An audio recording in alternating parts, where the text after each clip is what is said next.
অত্যন্ত জাঁকজমকপূর্ণ অনুষ্ঠানের মধ্য দিয়ে কাঠিগোড়া তারিণীপুরের রবিবার যাত্রা শুরু করল ন্যাশনাল পাবলিক স্কুল। এদিন দুপুরে ফিতে কেটে উন্নত মানের এই নতুন বেসরকারি ইংরেজি মাধ্যম স্কুলের উদ্বোধন করেন আসাম বিশ্ববিদ্যালয়ের বাংলা বিভাগের অধ্যাপক ডক্টর আলাউদ্দিন মণ্ডল, পরিবেশ বিজ্ঞান বিভাগের অধ্যাপক ডক্টর পার্থঙ্কর চৌধুরী, অধ্যাপক ডক্টর রুহুল আমিন, ডক্টর ময়নুল ইসলাম বরভূইয়া, বিধায়ক খলিল উদ্দিন মজুমদার, প্রাক্তন বিধায়ক অমরচাঁদ জৈন প্রমুখ। অনুষ্ঠানে বক্তব্য রাখতে গিয়ে পূর্ব কাঠিগড়ার মতো একটি প্রত্যন্ত এলাকায় উন্নতমানের ইংরেজি মাধ্যম স্কুল গড়ে তোলার জন্য উদ্যোক্তাদের প্রশংসা করেন বক্তারা। এই স্কুলের মাধ্যমে পূর্ব কাঠিগড়ার মতো প্রত্যন্ত এলাকার অভিভাবকরা তাদের ছেলেমেয়েদের উন্নত এবং গুণগত শিক্ষায় শিক্ষিত করার সুযোগ পাবেন বলে আশা ব্যক্ত করেন তারা। প্রসঙ্গত, উন্নতমানের নিজস্ব স্কুল ক্যাম্পাস, গুণগত শিক্ষাদানের জন্য উচ্চ শিক্ষিত শিক্ষক শিক্ষিকাদের নিয়ে গড়ে তোলা হয়েছে এই শিক্ষা প্রতিষ্ঠান। 2024-25 শিক্ষাবর্ষ থেকে শুরু হবে পঠন পাঠন। তার জন্য 31শে মার্চ পর্যন্ত চলবে ছাত্রছাত্রীদের অ্যাডমিশন প্রক্রিয়া। স্কুলের চেয়ারম্যান হোসেন আহমেদ চৌধুরী জানিয়েছেন, গ্রামীণ এলাকার অভিভাবকদের আর্থসামাজিক অবস্থার কথা মাথায় রেখে অত্যন্ত ন্যূনতম ফি নির্ধারণ করা হয়েছে। কম খরচে নিজেদের সন্তানদের যাতে উন্নতমানের ইংরেজি মাধ্যম স্কুলে পড়াতে পারেন অভিভাবকরা, তারই জন্য এমন ব্যবস্থা গড়ে তোলা হয়েছে। তবে ছাত্রছাত্রীদের গুণগত শিক্ষাদানের ক্ষেত্রে কোনো ধরনের আপোষ করা হবে না বলে জানান তিনি। বিশিষ্ট শিক্ষাবিদ নাজিমুদ্দিন চৌধুরীর পৌরোহিত্যে অনুষ্ঠিত এই অনুষ্ঠানে অন্যান্যদের মধ্যে বক্তব্য রাখেন আসাম বিশ্ববিদ্যালয়ের বাংলা বিভাগের অধ্যাপক ডক্টর আলাউদ্দিন মণ্ডল, পরিবেশ বিজ্ঞানের অধ্যাপক ডক্টর পার্থঙ্কর চৌধুরী, অধ্যাপক ডক্টর রুহুল আমিন, ডক্টর ময়নুল ইসলাম বরভূইয়া, বিধায়ক খলিল উদ্দিন মজুমদার, প্রাক্তন বিধায়ক মাওলানা আতাউর রহমান মাজার ভূইয়া, স্কুলের চেয়ারম্যান হোসেন আহমেদ চৌধুরী, অধ্যক্ষ কিয়ামনি রায় প্রমুখ। এর আগে এক সাংস্কৃতিক অনুষ্ঠানের আয়োজন করা হয়। এতে স্কুলের ছাত্রছাত্রীরা নানা সাংস্কৃতিক পরিবেশনা দিয়ে অনুষ্ঠানটি উপভোগ্য করে তোলে। Bureau report, RTN Barak live, Tarinipur. Possible হবে যখন আমাদের সঙ্গে একটা মজবুত ভালো একটা টিচার্সের টিম থাকবে। তো আপনাদের মনে এটা আসতে পারে এখন যে এখানে টিচার্স কারা হচ্ছে বা টিচার্সদের ফাইনাল লিস্ট তৈরি করা হয়েছে কিনা। সো ফ্রম টিম ম্যানেজমেন্ট আমি এটা জানতে পেরেছি, আমাদের আলোচনা হয়েছে যে আমরা আগামীতে মেবি ইন আ উইক আমরা টিচার্স লিস্ট ফাইনাল করব যে কোয়ালিটি এডুকেশন প্রোভাইড করতে পারবে। তো আমাদের টিচার্স ফাইনাল লিস্ট এখনো তৈরি করা হয়নি, যার ফলে আমি টিচার্সদেরকে স্টেজে আনতে এখন পারছি না। এই সপ্তাহের মধ্যে আমরা টিচার্স ফাইনাল লিস্ট করা হচ্ছে, just because to give you and provide you the quality education. আমি আন্তরিক শ্রদ্ধা প্রকাশ করি এই সমাজের প্রত্যেক টিচার্সদেরকে। A teacher is a mentor, a guru for every child. I urge my teachers to be the performer. You become an ideal person for a student or for that particular child when we perform to our best. Teachers are the true inspiration of this society. এত বড় ঝুঁকি নিয়ে আজকে এই school প্রতিষ্ঠা করতে এলাকার মধ্যবিত্ত পরিবারের শিশুদের শিশুদের কথা চিন্তা ভাবনা করে আমি এই দায়িত্ব গ্রহণ করছি। আমি চিন্তা করেছি যে আমাদের এলাকার শিশু ছাত্রছাত্রীরা বোতলপুর, না হয় শিলচর, না হয় কাঠিগড়ায় যেতে হয়, কিন্তু আমাদের এলাকার গরিব জনগণের গরিব ছাত্রছাত্রীরা মধ্যবিত্ত পরিবারের লোক, তাদের এলাকার সক্ষমতা নাই। অনেকের ক্ষমতা আছে স্কুলে ছাত্র দেওয়ার জন্য, ভালো স্কুলে পড়ানোর জন্য, কিন্তু অনেকের আর্থিক ক্ষমতা নেই। তাই তাদের জন্য সেই মধ্যবিত্ত এবং দরিদ্র পরিবারের কথা চিন্তা করে যাতে তাদের গাড়ি ভাড়া দিয়ে সে বদরপুরে রয়ে শিলচরে গাড়ি ভাড়া করে টাকার যে খরচ হয় তাদের বহন ক্ষমতা, সেই বহন ক্ষমতা অনেকের নাই। তাই সেই বহন ক্ষমতা হ্রাস করতে এলাকার গরিব এবং মধ্যবিত্ত পরিবারের ছাত্রছাত্রীদের উন্নত মানের শিক্ষা দিতে আমাদের এই প্রয়াস। আমরা আশা রাখছি আমাকে এই স্কুল প্রতিষ্ঠার পর যেভাবে এলাকার জনগণ যেভাবে আমাকে উৎসাহিত করেছেন, বিভিন্ন জনে আমার ইন্সপায়ারেশন করেছেন, যার ফলে আমি আজকে এতটুকু কাজ সম্পন্ন করতে পেরেছি। মানুষের আশীর্বাদ এবং দোয়া এবং ইন্সপায়ারেশন পেয়ে আমি একটু সফল হয়েছি। যদিও আজকে আমি সামান্য সময় কয়েকদিন 2 মাস 3 মাস পূর্বে আমরা এই সিদ্ধান্ত গ্রহণ করেছিলাম এবং 3 মাসের মধ্যে আমি এই কাজকর্ম করে যদিও আমি পূর্ণাঙ্গ কাজ প্রশাসনের কাজ সম্পূর্ণ করতে পারিনি, তবুও আমার স্কুল পরিচালনা করার মতো আমার ব্যবস্থা আমার হয়ে গেছে। তাই আমরা সমস্ত এলাকার অভিভাবক তথা সুদী শিক্ষাবিদ গুরুজন সবাইকে আমন্ত্রণ জানাচ্ছি। আমরা 2024-25 শিক্ষাবর্ষ হইতে আপনারা আমাদের দিকে এগিয়ে আসুন। আমাদের ভর্তি প্রক্রিয়া আগামী 31 মার্চ অবধি আমাদের ভর্তি প্রক্রিয়া চলবে এবং 1 এপ্রিল থেকে যেটা সরকারি নিয়ম অনুযায়ী শিক্ষাবর্ষ আরম্ভ হয়, আমাদের এপ্রিল মাস থেকে আমাদের শিক্ষাবর্ষ আরম্ভ হবে।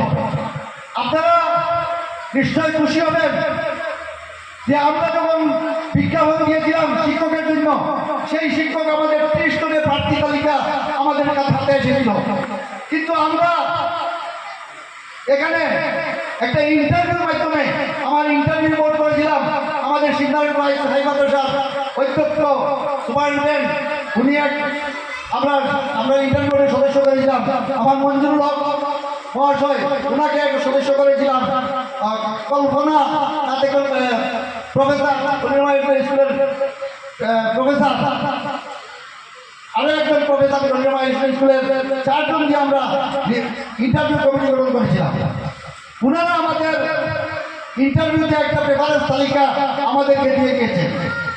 তারপরেও আমরা যখন আমাদের প্রিন্সিপাল নিয়োগ করেছি, আমরা তালিকাটি প্রিন্সিপাল মহাশয়ের হাতে তুলে দিয়েছি এবং প্রিন্সিপাল মহাশয়কে অনুরোধ করছি আমার যারা টিচার আছেন তাদেরকে সবচেয়ে ডেকে ডেকে আপনি কাউন্সেলিং করে দেখেন কার ক্ষমতা কি আছে।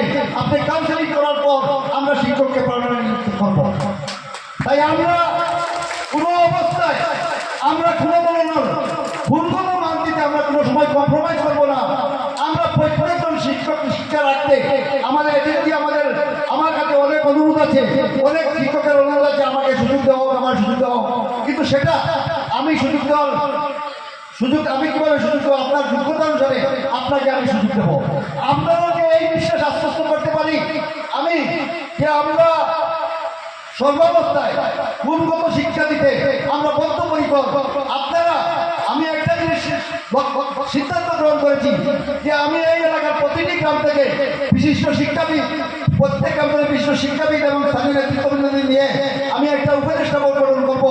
সেই উপদেষ্টা বোর্ডকে 3 মাস অন্তর আমি সভা ডাকবো এবং সেই উপদেষ্টা বোর্ড আমাকে যে নির্দেশ দিবে সেই নির্দেশ আমি কাজ করবো। আমি এখানে এই মঞ্চে উপস্থিত আমি 2-4 জনকে অনুরোধ করবো যাতে তারা আমাদের এই উপদেষ্টা বোর্ডে আমাদের সম্মতি যেন প্রকাশ করেন। এখানে আমি বললাম আতাউর রহমান বাজার ভুইয়া মহাশয় আছেন, আমার প্রাক্তনের অমরতাজ মহাশয় আছেন এবং আমার মঞ্জুর হককে প্রস্তাব করবো যাতে ওনারা যেন আমার আগামী সম্মতি দেন। তো ওনাদেরকে আমি আমার উপদেষ্টা বোর্ডে আমি সদস্য হিসেবে রাখবো এবং আমাকে 3 মাস অন্তর একবার মাঝে মাঝে যখন সুযোগ পাবেন যেন আমার স্কুল ভিজিট করে আমার পরিকাঠামো অবস্থা, শিক্ষাগত অবস্থা বিবেচনা করে যাতে আমাকে পরামর্শ আগামী দিয়ে যান, সেই আশা রাখি। আমি পরিষ্কার করলে তার বক্তব্য আমরা দেখতে পারি এবং এক টাকারে তার বক্তব্য আমি করে থাকি। সেই আলাউদ্দিন সুলতান মহাশয়ের বক্তব্য তার জন্য আমরা ছাত্র হয়ে পরিবেশ করছি। কাটিগড়ার প্রাক্তন বিদ্যালয় মোর্চার মহাশয়, respected dignitary all the time, respected guardian এবং প্রিয় ছাত্রছাত্রীগণ, আজকে এই কাটিগড়ায় অনেক বেসরকারি শিক্ষা প্রতিষ্ঠানের জন্ম হয়েছে। তার মধ্যে আছে এই সংযোজন ন্যাশনাল পাবলিক স্কুল তারিণীপুর। আমি কাটিগড়ার এই সন্তান হিসাবে কাটিগড়ার এই সমস্ত বেসরকারি প্রাইভেট স্কুল এবং সেই সঙ্গে সরকারি স্কুলের ছাত্রছাত্রীদের ভবিষ্যতের জন্য সুশিক্ষার জন্য সবাইকে এগিয়ে আসার জন্য অনুরোধ করছি। প্রাইভেট স্কুল আজকে যারা আয়োজক তারা আমার সঙ্গে যোগাযোগ করেছিলেন, আমি তাদেরকে উৎসাহ দিয়েছি, কিন্তু বলেছি শুধু লাভের জন্য স্কুল করলে হবে না। স্কুল যদি করতে হয় অন্ততপক্ষে 10 থেকে 15 বছর সেই স্কুলের ভিতরে বিনামূল্যে বিদ্যালয়ে সেই স্কুলের ভিতরে পরিশ্রম করতে হবে। শিক্ষার গুণগত মান নিয়ে আসতে হবে। আমাদের এই কাটিগড়ার ছেলেমেয়েরা যদি শিক্ষিত হয় ভবিষ্যতে এই পিছিয়ে পড়া কাটিগড়া একদিন উন্নত হবে, সেই আশা আমি রাখছি। কারণ শিক্ষা ছাড়া কোনো জাতি ছাড়া হতে পারে না, শিক্ষা জাতির মেরুদণ্ড, সেই বিষয়টা আমাদের উপর রয়েছে। এবং শিক্ষা সম্বন্ধে আজকের যারা শিক্ষাবিদ তারা আরও বেশি করে বলবেন, সেই আশা আমার রইল। আমি স্কুল 1999 স্থাপিত হয়েছিল মাত্র 25 জন ছাত্রকে নিয়ে। ডক্টর আব্দুল কাদের মহাশয় সেই প্রতিষ্ঠা করেছিলেন। সেই স্কুলের নাম হচ্ছে শাহিদ গ্রুপ অফ ইনস্টিটিউশন। আপনারা ডেট বললেই দেখতে হবে, শাহিদ গ্রুপ অফ ইনস্টিটিউশন। সেই শাহিদ গ্রুপ আজকে সারা ভারতে 50টার মতো কলেজ আরম্ভ করেছে। সেই কলেজ থেকে 3000-এর উপর ডাক্তার বের হয়েছেন, 5000-এর উপর ইঞ্জিনিয়ার বের হয়েছেন, আরও অনেক অফিসার বের হয়েছেন, আরও অনেক শিক্ষা সুযোগ পেয়েছেন। আমি আশা করব এই কাটিগড়া থেকে এইরকম একটা স্কুল ভবিষ্যতে বের হয়ে আসবে। সেই জন্য আপনাদের আত্মত্যাগের প্রয়োজন, আপনাদের কষ্টের প্রয়োজন, আপনাদের সুচিন্তার প্রয়োজন এবং ভালো ভালো অফিস থেকে আপনাদের পরামর্শ দেওয়ার প্রয়োজন। আমি অভিভাবকদেরকে বলছি, আমি শুধু শিক্ষিত, আমি নিজেকে শিক্ষার্থী বলে মনে করি না, শুধু পড়াশোনা করেছি। শিক্ষার একটা স্তর রয়েছে। শিক্ষা প্রথমে হয় বাড়িতে, মা বাবার দ্বারাই একটা ছেলে মেয়ে প্রথমে শিক্ষিত হয়, বাড়ির পরিবেশে ছেলে মেয়ে শিক্ষিত হয়। তারপরে আসে স্কুল, তারপরে আসে তাদের এবং বাড়ির পারিপার্শ্বিক পরিবেশ। যদি বাড়ির পারিপার্শ্বিক কোনো পরিবেশ ভালো না হয়, যদি আপনার বাড়িতে যদি ছেলে ভালো পরিবেশ না পায়, আপনার ছেলে মেয়ে শিক্ষিত হতে পারবে না। কারণ স্কুলে আপনার ছেলে বা মেয়ে থাকবে মাত্র 6 থেকে 7 ঘন্টা, বাকি 16 থেকে 17 ঘন্টা আপনার বাচ্চা আপনার বাড়িতে থাকবে, আপনার বাড়ির পরিবেশে থাকবে। কাজে আপনার বাড়ির পরিবেশ এবং আপনার বাড়ির আশেপাশের পরিবেশ শিক্ষার সঙ্গে সমন্বয় গড়ে ওঠে, সেই চেষ্টা আপনারা রাখবেন।